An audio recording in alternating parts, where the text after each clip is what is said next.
அதே நேரம் கல்லறைகளையும் அனுமதிக்கலாம். இப்போ பாலியல் தொல்லை செய்கிற டாக்டர் மேலே அவர் மேலே எல்லாத்தையும் அனுமதிக்கலாம். தான் இந்த இது அப்போ அதுக்கு கரண்ட் இல்லையாண்டு யாரோ ஒரு ஆள் கரண்டில் வந்து மச்சில் வந்து நோபல் போட்ட மாதிரி 3 அலாபி போட்டு கொண்டு வந்து அதில் வச்சுக்கிடாது. பிரசாந்தன் ஒரு கார்டியாலஜி சர்ஜன் இளம்படியல் வந்து உடலுறவு கொண்டு போட்டு தங்கச்சிமாரை கூட்டி கொண்டு வருகிறார்கள் கருக்கலைப்புக்கு இனியில் வாரும் கூட பார்ப்போம். அது வந்து ஒரு மெடிக்கல் எதிக்ஸுக்கே பிள்ளையான அப்படின்னா அந்த முழு பேரும் வந்து அதுக்கு தான் தெரியுறாங்கன்ற மாதிரி அப்படி எழுதிய பொதுமக்களோட என்ன முரண்டுபடுவினோம் எனக்கு அதுக்கு கம்ப்ளைண்ட் வரைக்கும் நான் என் அம்மா அப்பா கேட்டுனா நான் இதை களியமாளி தாரங்கனோட இல்லை இந்த வழக்குகள் இப்படியே வருஷக்கணக்காக ஈடுபடும். பட் எங்கள் பிள்ளைகள் வந்து சாமந்தியப்பட்டு பெரிய பிள்ளைகளாக போய் கல்யாணம் கட்ட நேரங்களில் எங்களுக்கு பெரிய பிரச்சனை வரும் டாக்டர். அதெல்லாம் எங்களுக்கு அது இல்லான்னு சொன்னபடியாக புத்தகங்கள்லையும் அவர் தொழிச்சிட்டோம். ஏனென்றால் அதுகளை கொண்டு போய் நாங்கள் சுப்ரீம் கோர்ட்டை நான் கொடுத்தேன்னு சொன்னால் எல்லாருக்கும் பிரச்சனை வரும். அதெல்லாம் தெரியல.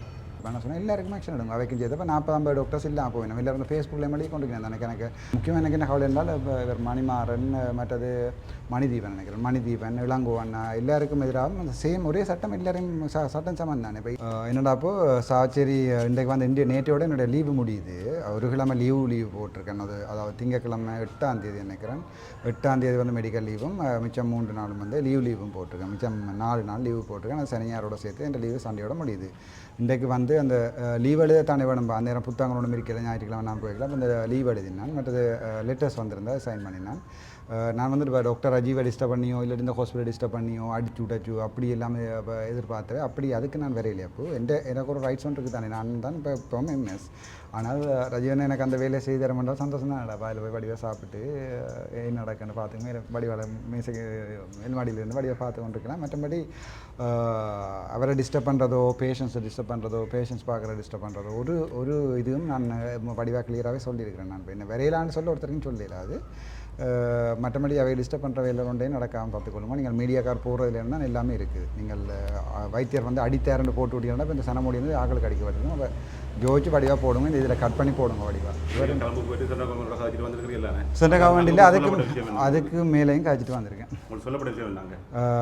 என்னப்போ கேட்டால் அதாவது எந்த பேரில் ஏதாவது கடிதங்கள் இருக்கான்னு சொல்லி 2 சிங்கள கடிதம் காட்டினது எனக்கு அது வாசிக்கல. அது நான் சிங்கள நல்லா காய்ப்பேன் வாசிக்கலாது. மற்றது அந்த ஒரு இங்கிலீஷ் கடிதம் இருக்குது. அதில் ரஜீவை அப்பாயின்ட் பண்ணியிருக்கேன்னு சொல்லி டாக்டர் லால் பனாப்பட்டி சார் தான் சைன் பண்ணியிருக்கார். அங்கே SGD செக்ரட்டரி என்று போட்டிருக்கேன். அப்போ நான் அவர்கிட்ட செக்ரட்டரிகிட்ட கேட்டேன். என்கிட்ட ஃபுல் அதை வந்து அவர் தான் இப்போ உதாரணத்துக்கு நான் தான் அந்த ஹாஸ்பிட்டலுக்கு எம்எஸ்னா எனக்கு பதிலாக இன்னொரு ஆள் வந்து சைன் பண்ண இல்லாது. அப்போ அவர்கிட்ட சைன் பண்ண கேட்டேன். அவர் சைன் பண்ணல என்றால் அவருக்கு எதிராக ஹியூமன் ரைட்ஸில் வழக்கு போட்டிருக்கேன். நான் அதாவது இந்த அப்பாயின்மெண்ட் லெட்டர் நீங்கள் பார்த்துருப்பீங்க நினைக்கிற முதல் லெட்டர் டிஃபெக்ட்ஸ் அடித்தான்னு சொல்லி கூட எனக்கு தெரியும் தானே. இப்போ அவர் டிஃபெக்ட்ஸ் அடித்து செய்ததுலேருந்து இங்கேருந்து என்ன விலத்தினிருந்து எல்லாத்துக்குமே ஹியூமன் ரைட்ஸில் போனால் பிரச்சனை வர மாட்டாலும் என்ன சைன் பண்ணல.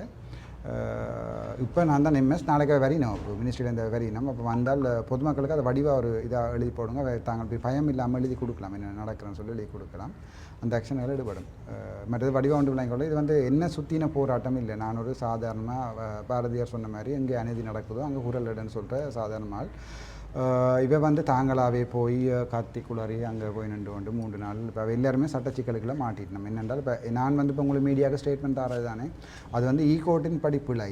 ஆனால் எங்களோட கான்ஸ்டியூஷன் ஒன்று இருக்குது. அதாவது இப்போ அரசியல் ஜாப்பின் படி என்னுடைய கருத்து சுதந்திரம் இருக்குது.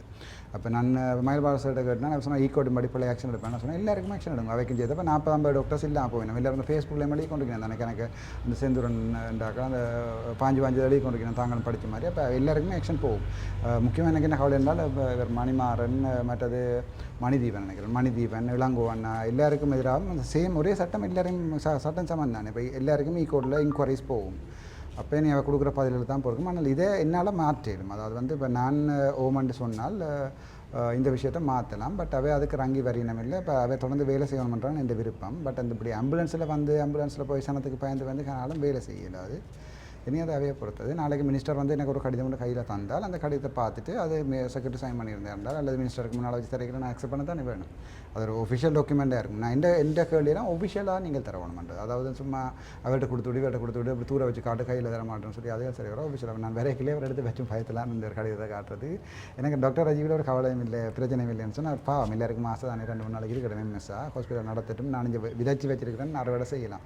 ஹாஸ்பிட்டலுக்கு வந்து இது தேவைப்பட்டதுன்ற 2 மடங்கு நிதி ஒதுக்கப்பட்டுட்டு ஆல்ரெடியாக.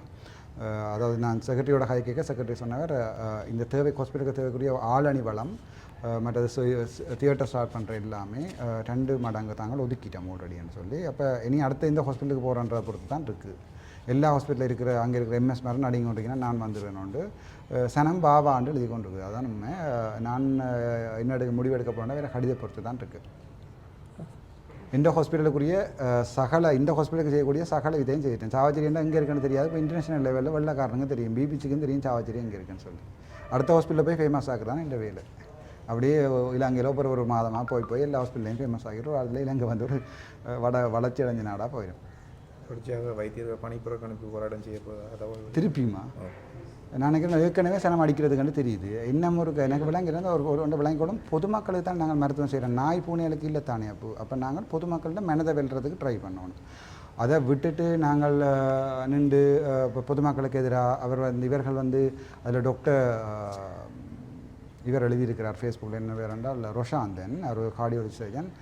இளம்படியல் உடலுறவு கொண்டு போட்டு தங்கச்சிமாரை கூட்டி கொண்டு வருகிறார்கள் கருக்கலைப்புக்கு, இனியில் வாரும் கூட பார்ப்போம். அது ஒரு மெடிக்கல் எதிக்ஸுக்கே பிள்ளையான. அப்படின்னா அந்த முழு பேரும் அதுக்கு தான் தெரியுறாங்கன்ற மாதிரி அப்படி எழுதியக்க பொதுமக்களோட என்ன முரண்டு படுவினோம் எனக்கு அது விளங்கையில். ஒரு தனி மனிதனை சுற்றி நான் வெளிக்கிட்ட தப்பு. இப்போ உங்களுக்கு தெரியும், கச்சேரியில் போனால் மாதக்கணக்கில் தூங்கணும் ஒரு பேர்ஸ் அடிக்கல் எடுக்கிறதுக்கு. ஹாஸ்பிட்டலுக்கு வந்தால் ஓபிடியில் நிற்கிறது பார்க்குறீங்க தானே, எல்லாம் தூங்கிக்கணும் பில்லுங்க அந்த பேரம் பெண்ணுக்கு செட்டியில் இதில் தான் நான் பார்த்தேன். இதில் தான் க்ளீன் பண்ணணும், எல்லாம் வடிவாக பெயிண்ட் அடிக்கணும், அதில் எல்லாம் வடிவாக பேஷண்ட் இருக்கிறதுக்கு எல்லாம் செய்யணும். அதைத்தான் நான் ஆசைப்பட்டேன். அதே நேரம் கல்லறைகளையும் அனுமதிக்கலாம். இப்போ பாலியல் தொல்லை செய்கிற டாக்டர் வேறு மாதிரி எல்லாத்தையும் அனுமதிக்கலாம். தான் இந்த இது. அப்போ அதுக்கு கம்ப்ளைண்ட் வரைக்கும் நான் என் அம்மா அப்பாட்ட கேட்டுனா நான் இதை களிய மாளிகை தாரங்கனோட இல்லை இந்த வழக்கில் இப்படியே வருஷக்கணக்காக ஈடுபடும். பட் எங்கள் பிள்ளைகள் சாமந்தியப்பட்டு பெரிய பிள்ளைகளாக போய் கல்யாணம் கட்டுற நேரங்களில் எங்களுக்கு பெரிய பிரச்சனை வரும் டாக்டர், அதெல்லாம் எங்களுக்கு அது இல்லைன்னு சொன்னபடியாக நான் அவருக்கு அந்த ரூமை மாற்ற சொல்லி கடிதம் அடிக்கிறேன். நான் அவ்வளோதான் செய்யணும். சாவச்சேரி வைத்தியசாலை அவரான சம்பவம் நடமாட்டு அப்போ எல்லாம் சொல்லியிருக்கேன். உங்கள் வீடியோவில் சொல்லிக்க மாட்டேன், சனத்துக்கு எல்லாம் சொல்லியிருக்கேன். சனமே இல்லாமல் சொல்லியிருக்கு தானே. இப்போ நீங்கள் லீவில் போனது பிறகு இப்போ வரைக்கும் ஏதாவது மாற்றங்கள் தென்படுது?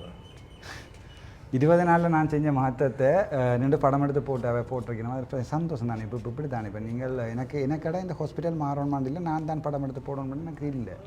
அதாவது ஹாஸ்பிட்டல் மீடியா மார்க்கெட்டிங்னு சொல்கிறீங்களா, மீடியா தானே. இப்போ மார்க்கெட்டிங்கில் இந்த ஹாஸ்பிட்டலை பற்றி நாங்கள் கூட எழுது நாங்கள் அந்த சேவையை தொடங்கிட்டோம், இந்த சேவை சனம் இங்கே நம்பி வரும். அதை தான் நான் செய்தேன் நான் ஃபேஸ்புக்கில். மற்றபடி இந்த ஹாஸ்பிட்டலில் கூட அதில் போட்டு நான் ஒன்றும் எழுதுறேன். அந்த சாப்பாடை மாற்றினா நீ என்ன மாற்றினா இப்போ அந்த பில்டிங் எல்லாம் மாற்றல. இப்போ அவசரமாக ஓட் டெண்டுக்கு ஜிம்னாஸ் ஃபோட்டோ கொண்டு போயினோம், இது தியேட்டர் திறக்க போயினோம்னா நான் திறந்துருந்து ஒரு விளமைகளை திறந்துருப்போம். அதுங்களே விளங்கணும். தியேட்டர் திறங்குறாங்க. நான் 5ஆம் தேதி இருந்த தியேட்டரை இன்னும் திறக்கையில் தானே நீங்கள். அதுக்கு கரண்ட் இல்லையாண்டு யாரோ ஒரு ஆள் கரண்டில் மச்சில் நோபல் போட்ட மாதிரி 3 அலாபி போட்டு கொண்டு அதில் வச்சுக்கிடாது. இந்த மேட்சில் அது விளையாடைகளில் வடிவாக விளையாடணும். 3 அலாப்பம் போட்டு கரம் போட்டில் எல்லாத்தையும் எல்லாத்தையும் படாண்டு அடிச்சு விட்டு போன மாதிரி அலாப்பி போட்டு கொண்டு அதில் வச்சிருக்கு. வடிவாக விளையாடணும். அந்த ஜென்ரேட்டரில் அதுக்கு பவர் கொடுக்குற பவர் சப்ளை காணாது. அப்போ அதில் கொடுக்கல யோசிச்சு கொடுக்கணும்னு சொன்னேன். ஒன்றுமே இல்லை இடத்துக்கு அது நல்ல தானே. இப்போ அது நான் வரவேற்கிறேன். நாளைக்கு மத்திய அமைச்சின் அதிகாரிகள் உங்களுக்கு மாற்றம் ஒன்று தந்தால் வடக்கில் இருக்குங்களா இல்லாட்டி எனக்கு நேற்று கேட்டவ பேராதனே சூப்பர் அவரை நான் பிடிச்சிட்டு கைநோவோட என்ன கேட்டவ நேற்று பேராதனை வைத்தியசாலையில் டிப்யூட்டி டைரக்டர் எடுக்க சொல்லி. அப்போ நான் சொன்னேன் இங்கேருந்து ரிலீஸ் பண்ணி கடிதம் தரோம். இங்கேருந்து ரிலீஸ் பண்ணி கடிதம் இல்லாமல் நான் போய் 2 ஹாஸ்பிட்டலையுமே நடிக்கிறது. அப்போ இங்கேருந்து ரிலீஸ் பண்ணி கடிதத்தை தாங்கன்னு சொன்னால் தெரியல. ஒரு கிலோ கேட்டு பார்த்தா தெரியல. அதுக்குரிய புத்தகங்கள் எல்லாத்தையும் அவர் தொழிச்சிட்டோம். ஏனென்றால் அதுகளை கொண்டு போய் நாங்கள் சுப்ரீம் கோர்ட்டில் நான் கொடுத்தேன்னு சொன்னால் எல்லாருக்கும் பிரச்சனை வரும். அதெல்லாம் தெரியல.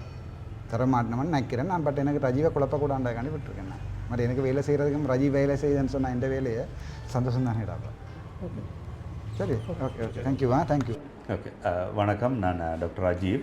நான் இப்பொழுது பதில் வைத்தியராக சாவச்சேரி வைத்தியசாலைகளுக்கு நியமிக்கப்பட்டிருக்கின்றேன். இன்று டாக்டர் அர்ஜுனா அவர்கள் வருகை தந்து காலையிலே தன்னுடைய காலப்பகுதிகளிலே ஏற்கனவே அவருக்கு வழங்கப்பட்டிருந்த அரச கடிதங்கள் மற்றும் கிடைக்கப்பட்ட கடிதங்களை பார்வையிட்டு அதுக்குரிய கையொப்பங்களை இட்டு அதேபோல் இதுவரை காலம் அவர்கள் நின்ற லீவுக்கான புத்தகத்திலே அந்த விவரங்களை எழுதிய பின்னர் அவர் வைத்தியாட்சியர் அலுவலகத்திலிருந்து வெளியேறிட்டார். தொடர்ச்சியாக என்னை கடமையாற்ற சொல்லிவிட்டு அவர் சென்றிருக்கிறார். உண்மையிலே அவருக்கு அந்த மத்திய அமைச்சினால் வழங்கப்பட்ட கடிதத்தின் உண்மைத்தன்மை பற்றி தெரியாதென்றும் தான் மத்திய அமைச்சரை சென்று கேட்டபோது தனக்கு அந்த கடிதம் வழங்கப்படவில்லை என்றும் தெரிவித்திருந்தார். நான் அதன் பிரதி அவர்களுக்கு வழங்கியிருந்தேன். பார்வையிட்டாலும் அவர் எடுத்துச் செல்லவில்லை. ஆனால் வைத்தியசாலை பணிகள் வடமை போல நடைபெற்று வருகிறது. எந்தவித பிரச்சனையும் இல்லாமல் நோயாளர்கள் அவர்களுக்குரிய சிகிச்சைகளை பெற்று வருகிறார்கள். அதேபோல் வைத்தியர்களும் வளமையான செயற்பாடுகள், மற்ற உத்தியோகத்தர்களும் வளமையான செயற்பாடுகளிலே ஈடுபட்டு வருகிறார்கள். நாங்கள் தொடர்ச்சியாக வைத்தியசாலையின் அபிவிருத்தி பணிகள் தொடர்பான கலந்துரையாடலும் அதற்குரிய நடவடிக்கைகளையும் எடுத்து வருகின்றோம். எந்தவித பிரச்சனைகளுமின்றி வைத்தியசாலை பணிகள் நடைபெற்று வருகின்றன. வைக்கப்பட்ட மின்பிறப்பாக்கியினுடைய அளவு காணான்னு சொல்லி வைத்திய அர்ஜுன குற்றச்சாட்டு வைத்திருக்கிறார். இப்போ வந்ததோ, அதாவது இப்பொழுது எங்களுக்கு கிடைக்கப்பட்டிருக்கின்ற இந்த மின் பிறப்பாக்கி தற்காலிகமானது. இப்பொழுது இருக்கின்ற ஃபங்க்ஷனுக்கு ஏற்ற மாதிரி, அதாவது இப்போ நாங்கள் என்னென்ன அங்கே இயக்கம் செய்கிறோமோ அது எங்களுடைய மின் பொறியியலாளரின் சிபார்சின் அடிப்படையிலே தான் நாங்கள் அந்த 150 கிலோவாட் இதை நாங்கள் எடுத்திருக்கின்றோம். அது நாங்கள் நேற்று பூரணமாக பவக்கற்றிருந்த நேரத்தில் கிட்டத்தட்ட 9 மணி நேரம் அதை நாங்கள் இயக்கியிருந்தோம். எங்களுடைய சகல பணிகளையும் அந்த மின்புறவாயை கொண்டு செய்யக்கூடியதாக இருந்தது. எனவே அதில் கிடக்கின்ற பவர் போதுமானதாக இருக்கிறது.